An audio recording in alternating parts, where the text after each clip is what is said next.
Hello everybody. Today we are going to talk a little bit about games in education and what exactly they are and how they can be useful and beneficial in the classroom.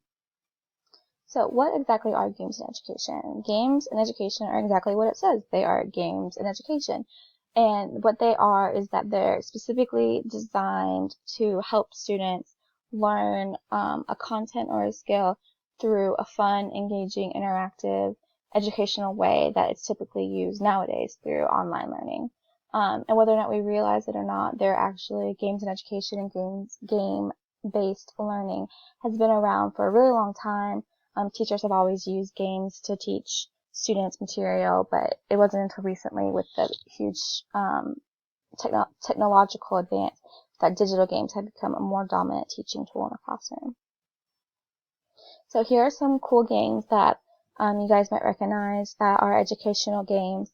I recognize a couple from my childhood. Brain Age 2 I played a lot as a kid, and it was a really good way to test your knowledge and sharpness of your brain. And I thought this was really cool because it showed you just look at this, you might not even know the game, but you recognize this. Like Sesame Street. Like everyone knows Sesame Street, so students immediately relate to it and they want to play the game because everyone knows Sesame Street. Students know Pokemon and students know Mario. So whether or not you don't even know the game, you immediately want to play it because you can relate it to something that you already know usually. So these are some examples of games, and nowadays you can find a lot of the educational learning on websites and online, but these are just a couple of games that I thought were cool to show you. So what is the relevance and importance of games education to society and culture?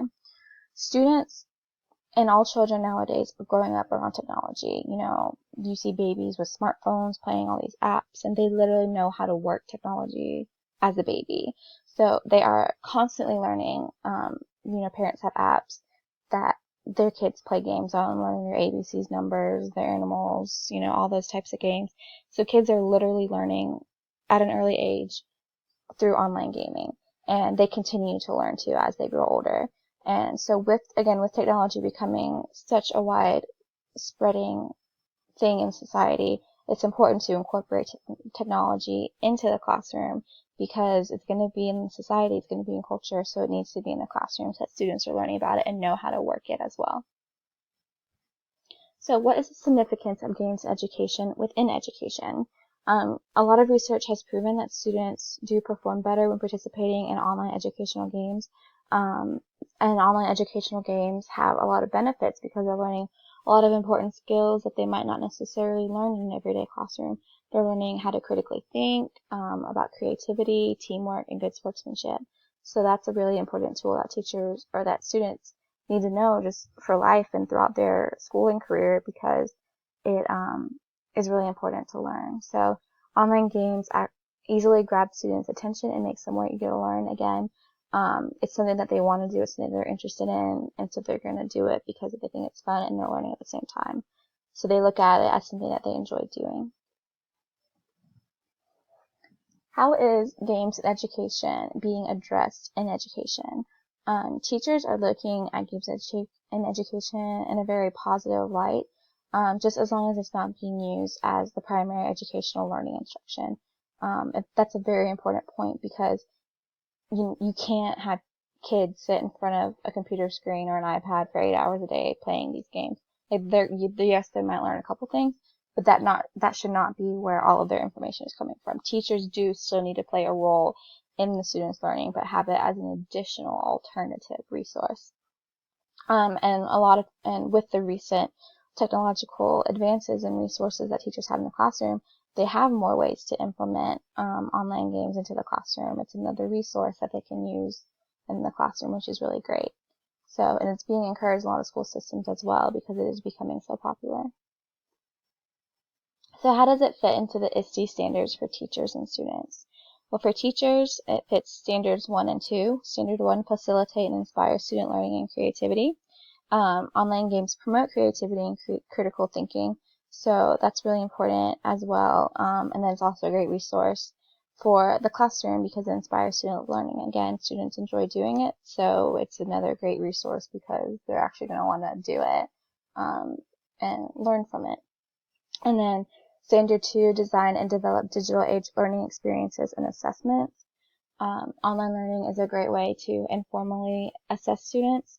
Not all types of assessment has to be formal assessment, tests, quizzes, whatever. Like, it's a great way for students to test themselves on the material and what they're learning and make sure that they hold themselves accountable to learning and that they're still learning in a fun way.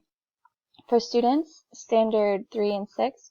Standard 3, the knowledge constructor. Students critically curate a variety of resources using digital tools to construct knowledge, produce creative artifacts, and make meaningful learning experiences for themselves and others.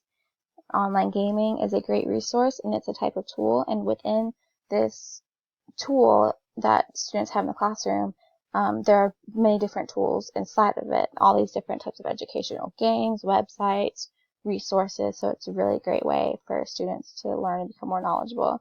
And then the creative communicator, students communicate clearly and express themselves creatively for a variety of purposes using the platforms, tools, styles, formats, and digital media appropriate to their goals. So this is Standard 6. Again, it's a great resource to implement into the classroom, and they be able to express themselves creatively as well.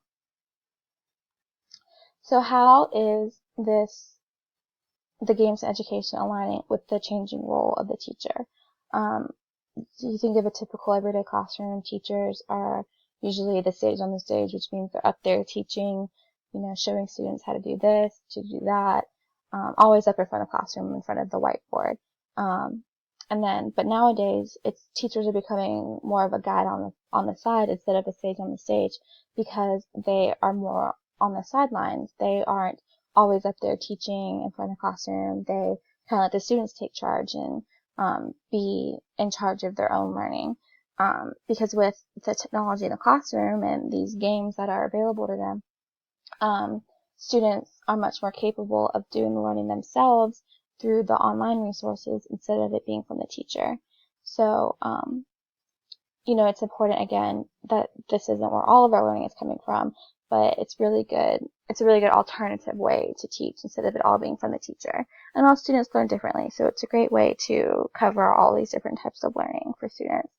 And it's not only beneficial for students, it's also very beneficial for teachers because they have that extra time to maybe work one-on-one with a student who needs the extra help while the other students are on their iPads or Chromebooks with these online games that this student who needs one-on-one help with might not always get the attention. So it's really important, and it gives teachers more time to do other things such as lesson plans, one-on-one help, because we know that teachers don't always get all that time that they need. So it's a really cool way for teachers to get a little bit more extra time to things that they need to do in the classroom while the games keep the students busy. So, and it gives the students hands-on experience as well, which is really good. So, how might games education affect or influence student learning? Students, again, are much more captivated when they are learning while doing something they enjoy. So it's a win-win situation. They're learning and they're enjoying it. So that's great. Students are much more technologically advanced nowadays. They learn easily when it involves technology. We all know, when you are familiar with it, you learn easier because you're not spending the time figuring it out. You know it, and then you can just continue with it and you can learn from it. So, but teachers must make sure that the game-based learning is balanced between gameplay and subject matter. So you have to make sure that they're not playing something that is not educationally based at all. You want to make sure that it's still fun, but they're also learning at the same time, or else this idea of games education, doesn't work, because if they're not learning, then there's no point in it. So they must make sure that they're learning as well. And then even games that don't seem to be educational are educational, and students are still learning from it. So an example I found was Nintendo's Zelda. I've never played this game, but I've heard of it. But this was an example that I found that can be educational without people even realizing it, and it's also a lot of fun for kids. So I found 2 articles that I thought were really interesting. One is an article from Stanford, and it talks about the games and education. I'll just pull it up and show you guys. So this is the Stanford article. Just kind of browse through it and check it out. It's not too long. and it goes into detail about games in education, and then how virtual games can help struggling students learn. I also want you all to check out this article. It talks specifically about how games in education can help students, such as English as a second, or can help students who are English language learners and students who are special education. Again, it's another alternative way to teach students, so that's a really cool thing. And then read those articles. And once you read those articles, I want you to check out this video. It's another cool resource and way to show games in education. And then I want you to go to this website. It's an educational website that you can browse through and check out. And there's a hyperlink on that picture, so just click on that picture. And then when you're finished browsing through, I want you to do this assignment. Pick a grade level, and then pick 5 games out of each category, and it explains it all here. In each grade level, they have 5 different categories: letters, numbers, holiday, strategy, and skills. And then play a game in each category. And then once you do that, answer the questions and just have fun with it. So I hope you guys enjoyed this little mini lesson on games in education. I hope that y'all learned something and have fun reading the articles, watching the video, and have fun playing the games, but still make sure you're learning something. So I hope you guys enjoyed this, and thanks for watching.